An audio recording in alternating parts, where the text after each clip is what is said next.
If you're watching this, there's a good chance you're what they call as automotive enthusiasts.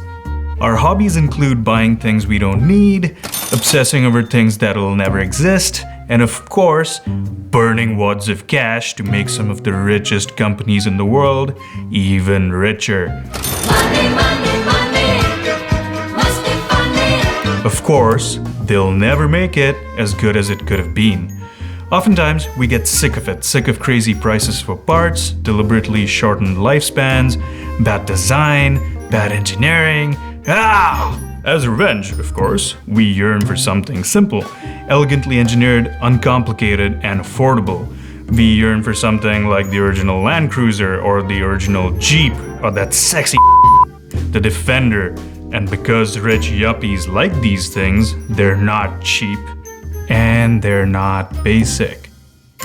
Not really.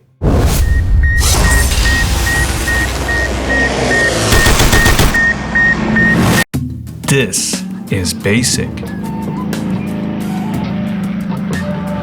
It's called the AfriCar, and I guess it's an obvious play on words that someone had to sneakily deploy in us at some point. The man responsible for the AfriCar was Tony Howard, a multi-talented Englishman who grew up in the wet and muddy English countryside. Even though he was formally educated as an engineer at Cambridge, he chose to go after more creative pursuits such as photography and filmmaking, and he wasn't exactly a slouch at either. At heart though, he was an adventurer. Everything he did was in some way or another a reason to go on another adventure. Adventure is out there! Having traveled the world extensively as a young photographer and filmmaker, he saw firsthand the grave injustices that had been done to poorer countries during colonization. These were things most Westerners would never see in their lives. As a young man, his travels were very influential in shaping him. As an engineer, he felt that the companies and designers of this world have betrayed the automobile by not making an affordable and reliable car for the less fortunate parts of the world. Tony was a great fan of the Ford Model T, a car built for people who had no concept of a car, let alone any ideas about driving it. It was called the Model T. Grandpa T was easily repairable and could tackle the worst of the countryside. Its relative ease of use, convenience, and longevity changed transportation forever. Tony envisioned a utilitarian go-anywhere car for the rough conditions of Africa. Sure, it looked like it had been made out of old porta-potties and styled with a ruler, but there were flashes of genius hidden in there. The AfriCar's frame was to be made from cheap, rust-free stainless steel, which was bent into shape using a CNC bender. The 1200cc Boxer 4 was lifted from the gorgeous Citroën GS, which was a smart move given that it was sold across Africa for nearly 2 decades. It barely had enough horses than your neighborhood stable, but then again, it didn't have much weight to pull either. The gearbox was from the Tinky 2CV, and despite what Clarkson may tell you about French engineering, the French powertrain was legendary in its reliability and in-field ease of repair. There's that famous story of 2 travelers that ran out of engine oil in their 2CV in the middle of nowhere. Out of desperation, they shoved a bunch of bananas in the crankcase as lubrication. Magically, it worked. It worked so well, it kept on going for another 300 kilometers. So much for that nonsense. Much to the horror of Jeep enthusiasts and soccer moms everywhere, expensive 4-wheel drive was ditched. Instead, a simple front-wheel drive system was adopted. Yes, front-wheel drive. And he did kind of have a point there. Power is not a factor as far as I'm concerned. You can get by with little power or a lot of power. I don't think power is a factor at all. We're impressed with front-wheel drive in dirt and mud. If you speak to experienced locals from Africa, they'll tell you that lightness, clearance, and technique outweigh any other factors. Don't get your diffs all locked up though. 4x4 was planned as an optional extra. Looks more like a four-wheel Beetle, one of them said. The body's material choice was strangely old school, but also totally practical. Epoxy-coated wood was used as it was sustainable, cheap, easily sourced, and renewable. It looked sparse, utilitarian, awkward even. But that's exactly what was needed for a market that capitalist enterprises weren't willing to touch. While he was busy tinkering with prototypes, he was also in talks with UK's Channel 4.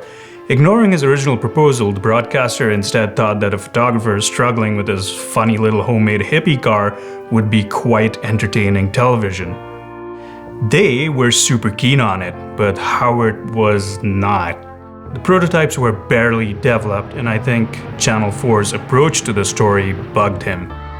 All that changed when a year later, a friend graciously but unintentionally threw him under the bus.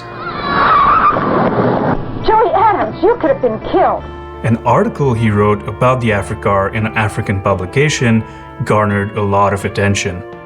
Howard jumped on the opportunity and somehow found himself preparing for a drive in 3 AfriCars from the Arctic Circle all the way down to the equator in the middle of Africa.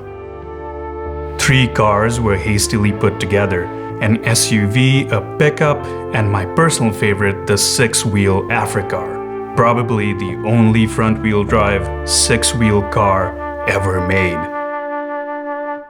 There was no time for steel frames, so Howard used his boat building experience to make wooden frames. The cars started out near Norway and undertook the arduous 4-month-long journey to the equator. The most interesting part, perhaps, was navigating the complex geopolitical maze that is Africa, where someone or something is always out to kill you. After 100 years of the internal combustion engined automobile, the list of vehicle makes and models suitable for use in Africa is short and select. Howard is an impeccable storyteller and filmmaker. He retells this mad, adventurous story in the most undramatic cinema verite style, where, despite everything going to shit, there's very little drama or unnecessary tension building. This gentle way of dealing with catastrophes, perhaps quintessentially British, but makes for a great watch. As expected, adventures, twists and turns weren't exactly few and far in between. That's beautiful. Yeah. This route is through the middle of a war in Chad. We're getting a little bit tired of rebuilding these small gearboxes. We could be stuck 2 or 3 months there, and the roads are completely cut. The border may not be open for another month. Africa seems to get you every way. Like the nice wake-up call they got one morning in Zaire, with Kalashnikovs pointed at their heads. The crime, it turned out, was walkie-talkies, which were illegal there. Or the time they found out that the innovative and unique suspension had broken and they had no spares left.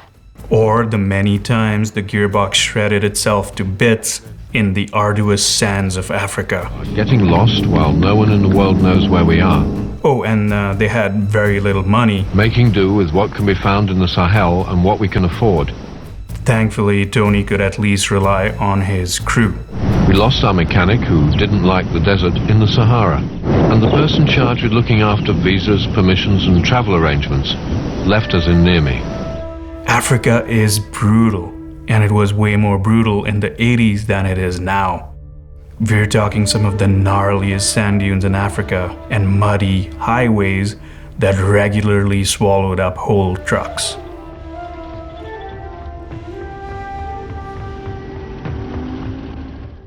It's the kind of road really designed the AfriCar for in the first place. The AfriCar was crushing it. Keep in mind, these were hastily put together prototypes. It was only when a stray Land Rover joined them that we could actually see just how good the AfriCars were. The wheels are off the ground. and no one is going anywhere fast. A car made or sold in Africa must be able to negotiate normal African roads. There were good reasons for the AfriCar's off-road prowess. It was essentially an off-road Citroën 2CV, a car that has legendary following as a budget continent crusher. The clearance on the AfriCar was incredible at 12 inches, much higher than the Land Rover. And because of the extremely innovative 2CV-based suspension, there weren't any low-hanging bits waiting to get snagged in a pit either. The suspension was self-leveling by design, and it was claimed you could never practically roll a 2CV.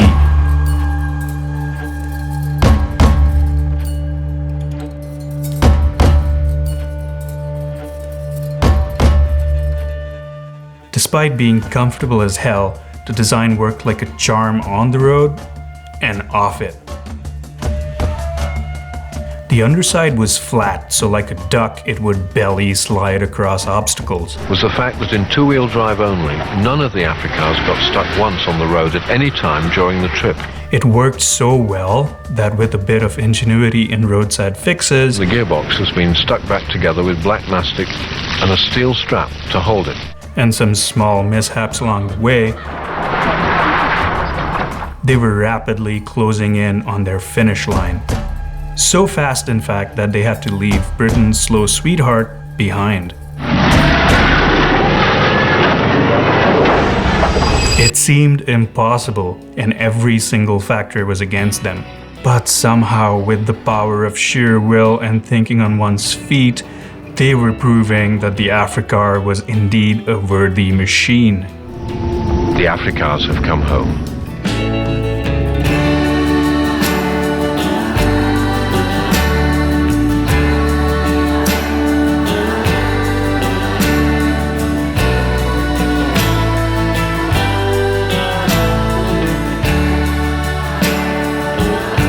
Howard went on to say, "Despite all three vehicles being only two-wheel drive, we came out through northern Chad across 400 kilometers of trackless sand without getting stuck.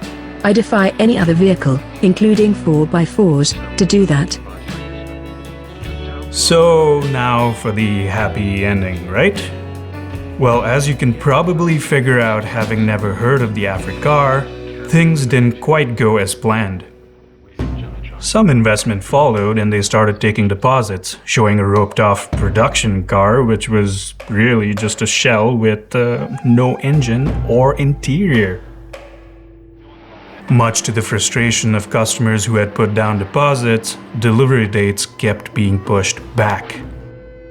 Funnily enough, one angry customer actually walked into their compound and drove away with a brand new AfriCar, using the self-checkout option.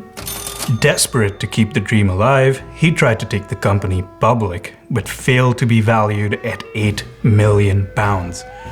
By the middle of 1988, the taps had run dry, and Howard, facing investigation, scampered across the pond to the USNA. He chilled out there for 6 years, hoping the case sort of goes away, but sadly for him, it didn't. He came back to the UK in 1994 and was forced to sign a confession. Now, things did go down a bit suspiciously at this stage, and Tony found himself going to a less renowned British boarding school. In following proceedings, he'd owned up to 6 of the 12 cases against him for taking people's monies while knowing that delivery wouldn't be possible. Like the AfriCar project, Tony's story fizzled out in the vastness of the automotive landscape, and it's quite sad really, because it's a genuine piece of the puzzle that's still unfulfilled. Cheap, reliable transportation could boost the economies of poorer countries, bettering lives and improving standards of living for millions. These days, Tony spends his time happily building boats and prototype solar vehicles, but he hasn't given up on his dream of making a cheap, affordable car for the masses in Africa. The good news is that the rest of the world hasn't either.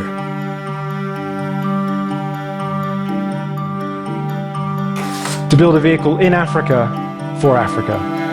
Not just for the privileged few, but for everyone.